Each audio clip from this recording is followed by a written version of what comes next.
Bharatiya Janata party के सामाजिक समरसता सम्मेलन को संबोधित करने के लिए आए उत्तर प्रदेश सरकार के समाज कल्याण मंत्री असीम वरुण को आज न्याय अधिकार चौपाल भारत ट्रस्ट के प्रतिनिधिमंडल के द्वारा विभिन्न समस्याओं को लेकर ज्ञापन दिया। राष्ट्रीय अध्यक्ष BL भास्कर एडवोकेट के नेतृत्व में दिए गए ज्ञापन में अवगत कराया गया कि उच्च शिक्षा BEd, BLEd, BTech, LLM, IIM एवं अन्य कोर्स में पहले निःशुल्क प्रवेश होते थे, जिससे गरीब परिवार के बच्चे पढ़ाई कर आगे निकलते थे। लेकिन अब वर्तमान में प्रवेश के समय इन कक्षाओं में शुल्क जमा करना पड़ता है। जिन बच्चों की आर्थिक स्थिति अच्छी नहीं है और जो पढ़ना चाहते हैं वह प्रवेश से वंचित हो रहे हैं और पढ़ाई भी नहीं कर पा रहे हैं। ज्ञापन में उन्होंने छात्रों की प्रवेश की प्रक्रिया पहले की तरह निःशुल्क लागू किए जाने का अनुरोध किया है। प्रदेश सरकार के मंत्री ने आश्वस्त किया कि इस मामले में जल्द ही सहानुभूति पूर्वक विचार कर आवश्यक कदम उठाए जाएंगे। प्रतिनिधिमंडल में मुख्य रूप से अधिवक्ता नीलम सिंह, राम प्रसाद आदि सहित तमाम लोग शामिल रहे।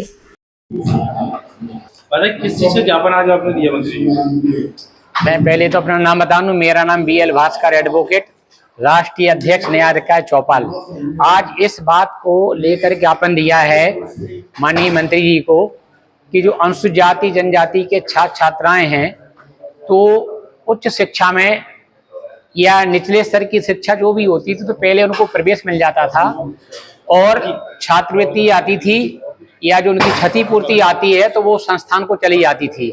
लेकिन पिछले सालों से ये कर दिया गया है कि पहले एडमिशन में पैसे मांगे जाते हैं तब उनका हो पाता है। तो गरीब परिवार के लोग हैं जो बिल्कुल आर्थिक रूप से कमजोर हैं, उनके बच्चे उच्च शिक्षा से वंचित हैं क्योंकि उनके पास पैसा ना होने की वजह से ना वो BEd कर पा रहा है, ना BTC कर पा रहा है, ना MTech कर पा रहा है और जितनी भी उच्च शिक्षण संस्थाएं हैं, क्लासें हैं, उनमें उनका एडमिशन नहीं हो पा रहा है पैसे के अभाव में। तो मैंने ज्ञापन के माध्यम से माननीय मंत्री जी को अवगत कराया है कि जो पूर्व व्यवस्था थी कि पहले उनका प्रवेश दिया जाए निःशुल्क, इसके बाद छात्रवृत्ति और क्षतिपूर्ति के जो फॉर्म भरते हैं वो भराए जाएं और उसमें जो पैसा आता है क्षतिपूर्ति का वो शासन या जो शिक्षण संस्थान है वो उसको ले सकती है।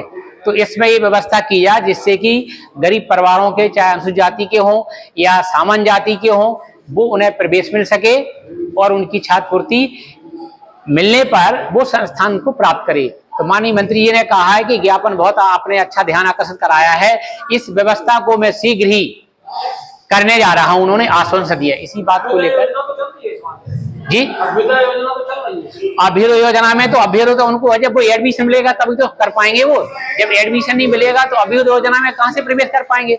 अभ्युदय योजना का मतलब है कि आप डिग्री हासिल कर लो या पढ़ रहे हैं पहले तो इसके बाद पढ़ाई करके उससे जाएंगे जब उन्हें व्यवस्था बाद में मिलेगी।